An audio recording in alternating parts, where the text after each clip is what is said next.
about to work after that. Thank you very much. And I thought that we could take this opportunity if you wanted to ask some questions. I'm not sure that I'll know the answers, but I'll try. And the reason that I'm doing this is because, to me, music is much deeper than entertainment. Music to me is a way of life, it's a philosophy of life, it's my spiritual path, it's my way of understanding the world. Music is everything to me.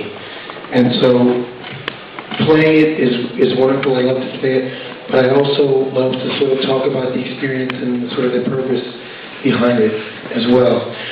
One thing I'll start with is many of you probably noticed that my guitar technique is a little bit unusual, and I just want to briefly explain how I'm playing the way that I'm playing. Some might have some questions about that.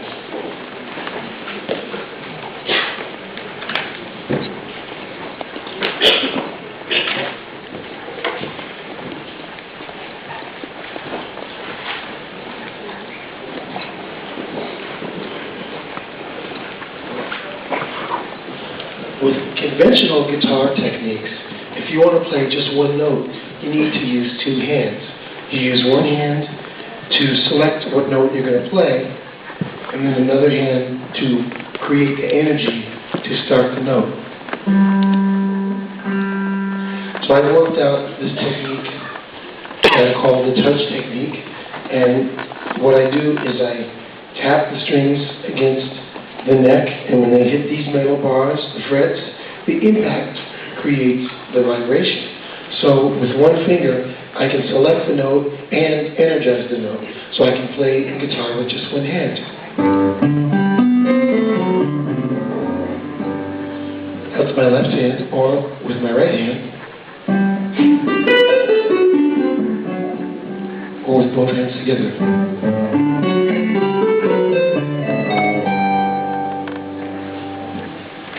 And what I'll do is I'm just going to play one song.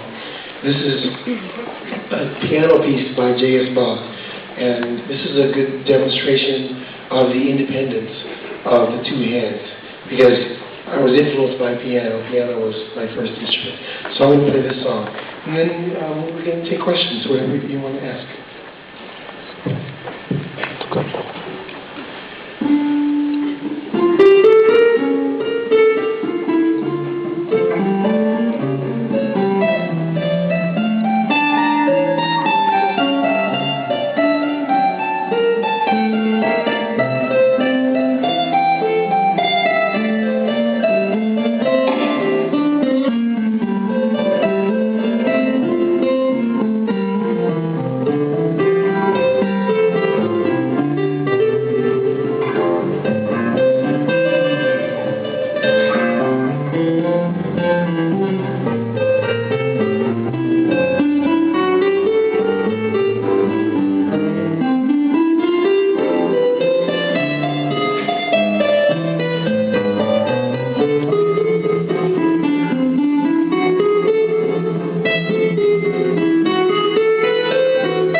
Any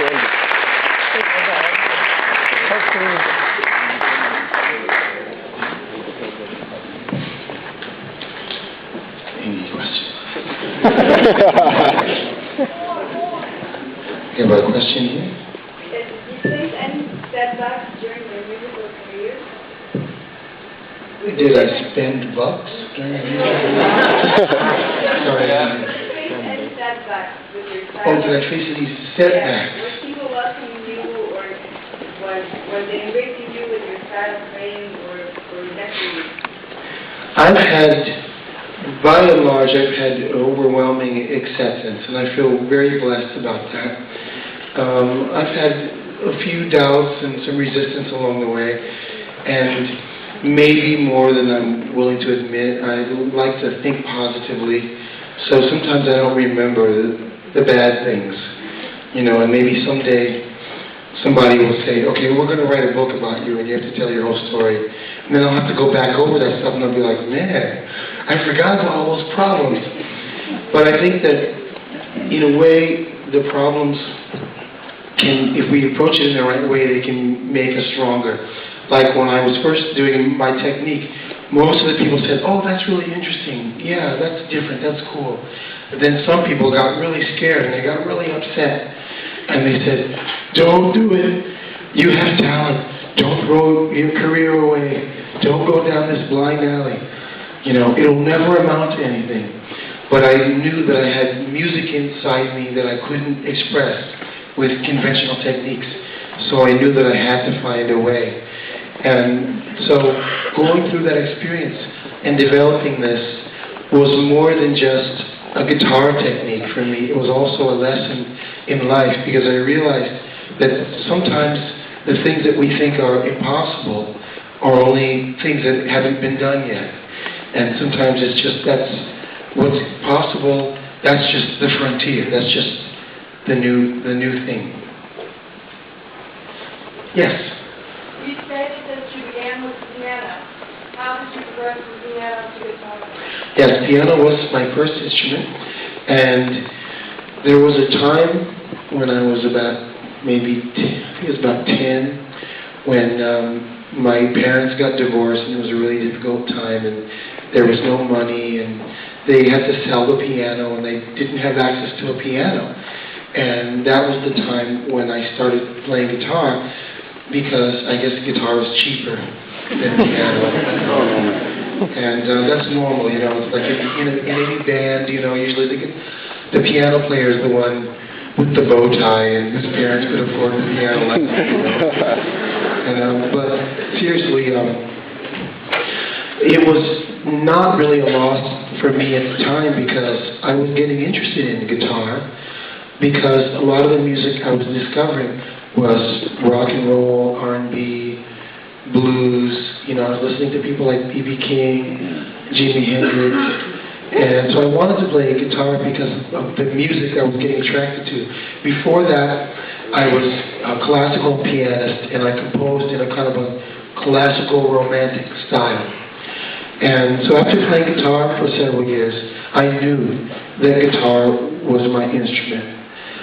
But I started to miss the possibilities of the piano, the big fat chords you could play, and the independence of the hands. And so I started to wonder if maybe I could do some of the pianistic things on the guitar. And right at that time, I graduated to junior high school, and I had access to a piano at the school. And so I started playing again. And then I went through kind of an identity crisis. What am I? Am I a guitarist? Am I a pianist? I guess a lot of people might think, well, so what? Who cares? But if music is your path, I'm telling you, this is like a really hard problem. And so I finally resolved it, because I knew that guitar for me was a more expressive instrument. But if I could bring some of the pianistic possibilities to the guitar, then I could play the music that was in my head and in my heart. So I started experimenting. Like I was doing a lot of things like finger picking things. Like I would do things like picking with my fingers like this.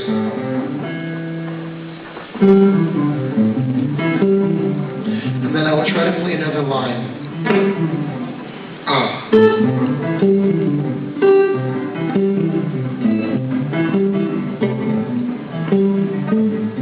Stuff like that. But it was all just finger picking. So I took that to a certain point. I wanted to go farther. And then I started... and then I remember I heard this recording by Joe Pass. And Joe Pass, phenomenal traditional jazz guitarist, one of the best ever. And he was doing something like this.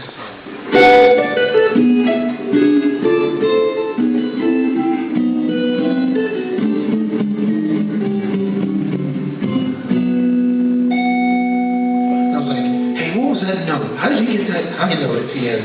Because I knew that his left hand was down here. So he had to do that note like this. And I thought, hey, that would be cool. What if I could play another note and another one up there like that? So I started experimenting. Like that, and it took a while. And then I realized that if I could adjust the guitar and get the strings close to the neck, not only was it easier to do, but also it sounded a lot better. So in the beginning, I was just going nuts. I was playing all sorts of sort of symmetrical mathematical things, like stuff like this.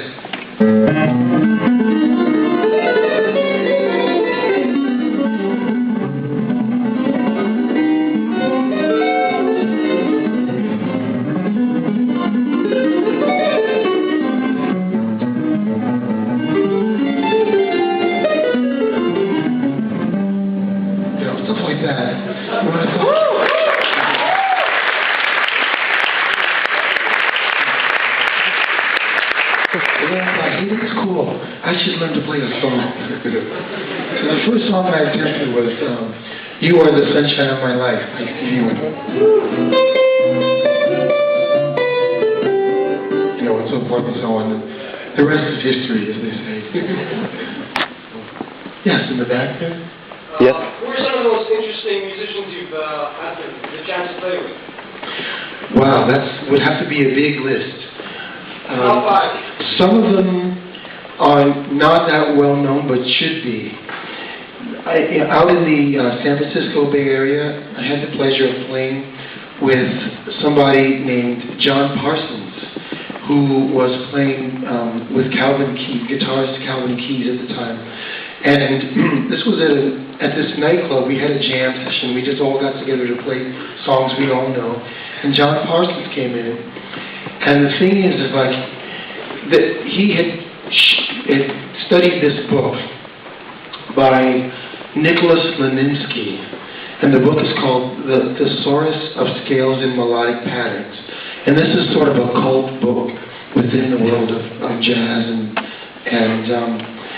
Leninsky was kind of more in the serious classical music side, but he wrote this book that was kind of an encyclopedia of interesting, weird musical patterns.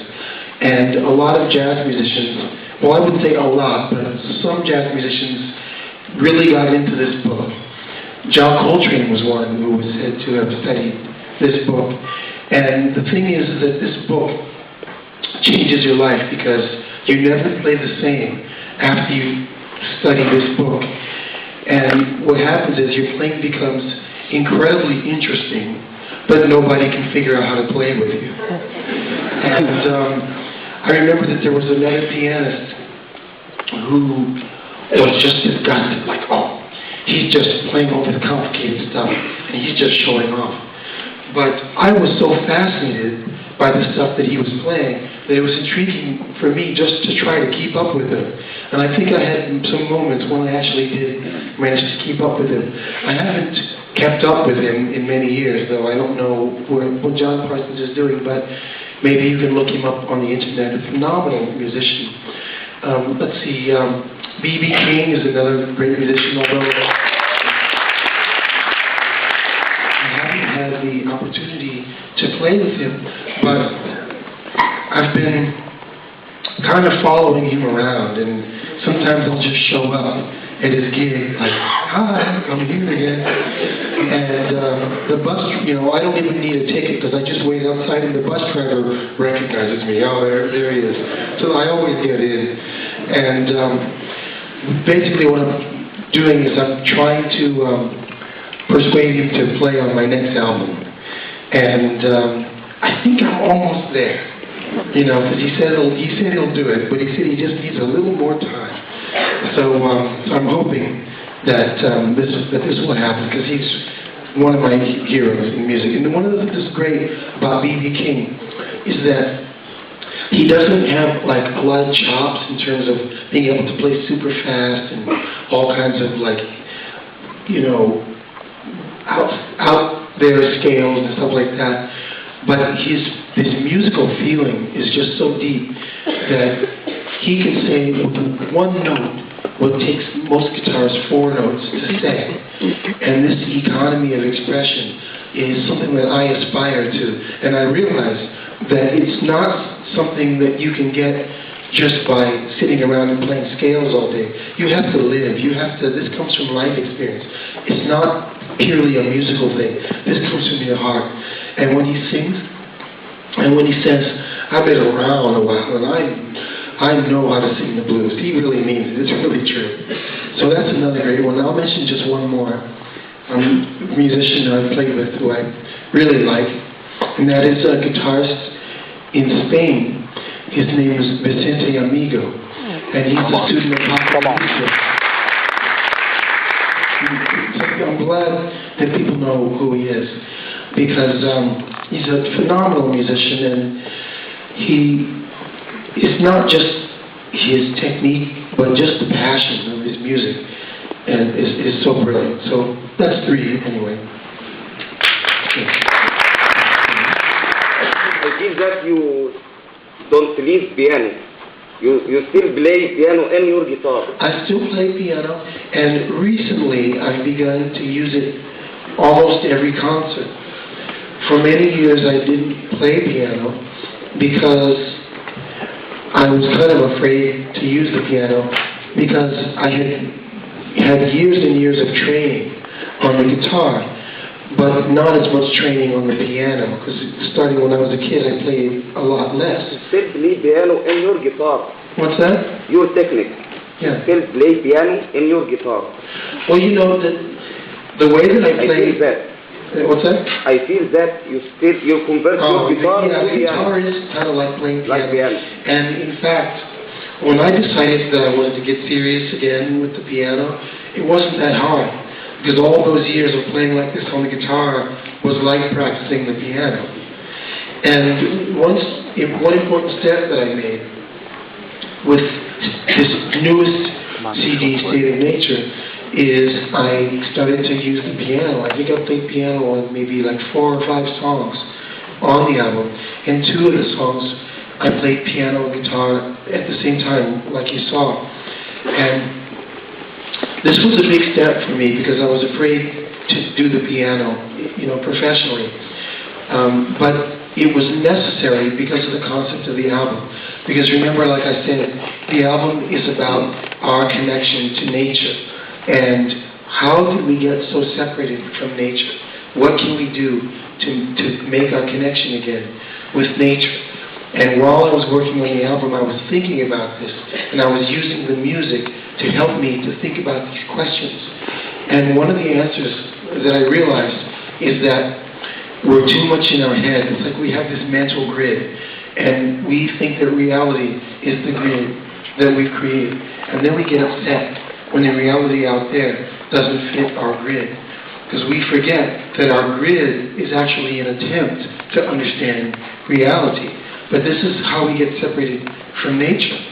And so we have to get back to our priorities and do what we know is in our heart, and not necessarily what is the concept of the grid. And so I had to think, well, if I'm going to walk the talk and not be a hypocrite, where am I making that mistake? You know, because if I can make a step in my own life, then maybe I can be an example of what I'm saying human beings need to do. And I realize I know what it is, and that is that I have this concept of being a virtuoso guitar player, and I spent all these years developing all the tricks and all the techniques and all this stuff. So even if I'm, you know, asleep, 6 beers, practically in a coma or whatever, I can still play guitar, And so there's a lot of ego attached to that. And so I'm afraid to do something if I can't depend on the comfort of the satisfaction of the ego. So when I was working on the album, I realized that I really, really love piano. I love to play the piano so much. And when I get inspired, some of the music that comes to me is piano music. And so if I'm really going to be true to the music, then I have to play the piano. And so this is the same thing that I think that we human beings need to do. You can fill in the blank. We all basically know what we need to do. The question is that we're not doing it. So the real thing is, how do we start doing it? Well, basically the way to start doing it is to find what's stopping us. And I realized that what was stopping me was my ego. And so then the ego sort of demystified the ego. It sort of dissolved because the music was so much stronger. And so once I started really getting into the piano, I forgot about my fear. What will happen if people don't like it? What will happen if the critics say I'm bad on piano?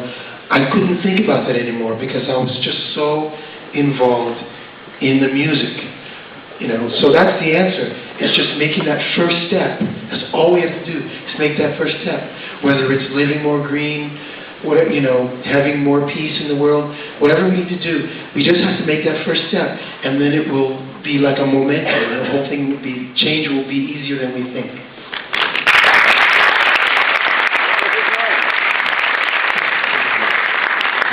Can you talk about your setup, especially those pickups? They're very clean. Yes, I love this guitar. It's a VJ made by Patrice VJ in Paris. And these pickups were made by Benedetto. And they were made specially for this guitar. And they do have a very clean sound.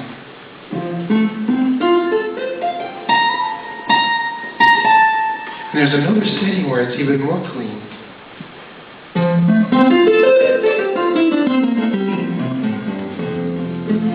It sounds almost like an acoustic guitar. And that's important for me because for me music isn't just the notes. It's the expression, the nuances, the dynamics, the phrasing, articulation. All that stuff is what makes the notes musical. And so this guitar, because it's so sensitive, it allows me to be more musical and to be a better musician. Like we have things like dynamics, like in dynamics, we have things like, okay, here's like mezzo forte. And we have forte. But what's in between? It's kind of like in between. And the guitar that I had before didn't have all those subtleties. And so when I got this guitar that had so many more levels of subtlety, then I was able to advance as a musician because I was able to do things that I didn't know I could do because the instrument made it possible. So are these active pickups? They are sort active, but in this mode, I don't have the active. What he's asking if they're active pickups, and what that means is they're electronic preamplifier. And it's off right now. I can't turn it on. It makes it a lot louder, and it makes the bass deeper. If I were to go really hard, I won't do it though. To Mike. Thanks. We have a question there. Talked a lot about classical jazz music. Is there any Oriental music that you're influenced by, or do you listen at all kinds of Oriental music? And on another note, I'm sorry, if you could give us some of your first impressions of Egypt, that'd be Oh, sure. Yes, well, I've always been interested in music from all around the world. I was very fortunate as a child because we had a station, a radio station in the Bay Area, and the format of the station was world music. And So they played all kinds of stuff, and I remember that they, I guess it was difficult to stay alive, so the station went off the air. So for the last 2 weeks, they had this big blowout, World Music Festival, and I was just listening and listening, and I absorbed all kinds of music. And this was very, very important to me, because I felt like when I listened to this music, not only was I getting interesting musical ideas, but I felt that I was getting to know people who were maybe different, but not so different. When I heard the music, and I found that way to listen where I could understand the music, then I felt like I was making a connection with those people. And I always felt from that music had the potential to just cross all kinds of barriers in a way that language can't, because it takes so long to learn different languages. And I won't embarrass myself by playing a bastardized version of Eastern music. But I would say, actually, that there have been some things that I've done that were influenced by some of the Eastern things that I've heard. So I'd say that there's an influence sometimes with some of the things I've done. I recorded a CD called Ragas, and this is with two musicians from India, Jai Kishore and Vedant Nande, on sitar and tablas, respectively. And we did a live concert. And we did Ragas played in a sort of an updated style. And this was a great experience for me because I've always loved Indian music, and this gave me a chance to play with some people who were masters of that music. And also, one thing that's always really intrigued me by a lot of the Eastern music that I've heard is because, I really like interesting scales.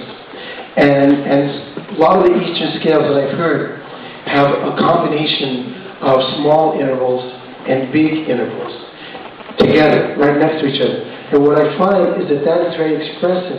It gives you an opportunity to do a lot of interesting things with the music. And so, for example, if you start out like this, and you start out with a small interval, although here, a lot of times when I hear it, that second degree is a little bit sharp. So it's like, more like that. And then you go, so then there's like a space there, and there's an openness, and there's a color. In a sense, you hear more color because of the opening. And then what I start to do is I start to listen to the sound, and then it's like a feedback, because it's like the sound tells me what to do next.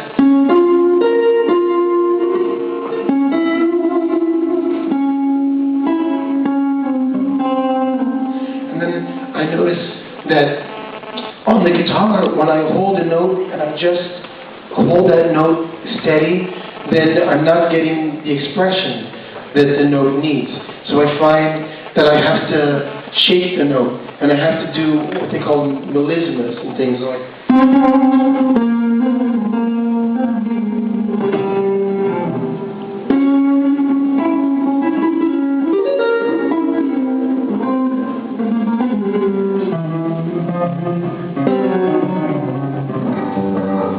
When I start getting into that, there's like this feeling that takes over. And I don't claim to play Eastern music, but there's some things that I do that I think are influenced by it, and I think I've come close enough to it to understand the feeling. I remember once I was where was I? I was in Lebanon, and I was watching Al Jazeera TV. And late at night, they had these videos where they were playing traditional music, and I wasn't getting any sleep because I was watching these videos all night. They were so amazing. And there were certain notes that had this color that I couldn't hit on my guitar, and I kept trying, and then once I hit the note at the same time as this oud player on TV, and it was like, I felt like this bolt of lightning shot out of the television set, and it was like boom, and suddenly I was there, and then I tried it again, and it didn't work. But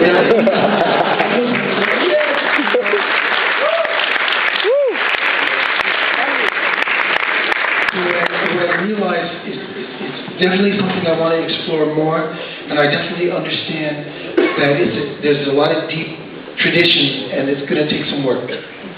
But I definitely want to go deeper. Yes? Please play more music. I will. Just two more questions. I wanted to ask if you have any advice to give the younger musicians, especially in development. Yeah, I do. I'm going to show you something. This is one of the most important things. Questions about advice for younger musicians. One of the most important things to do is to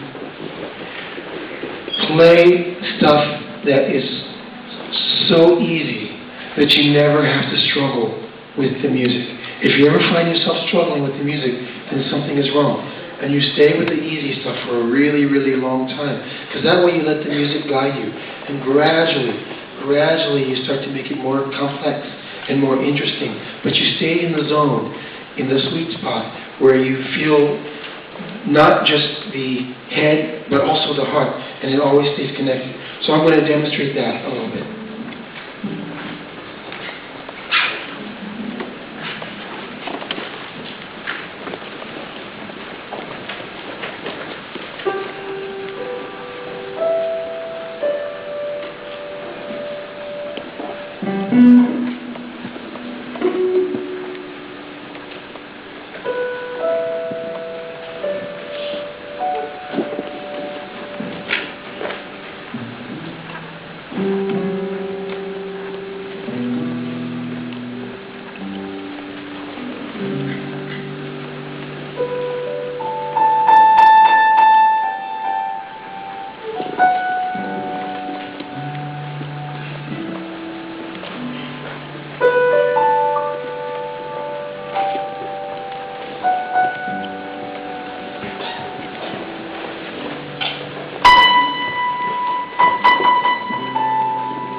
That's the secret.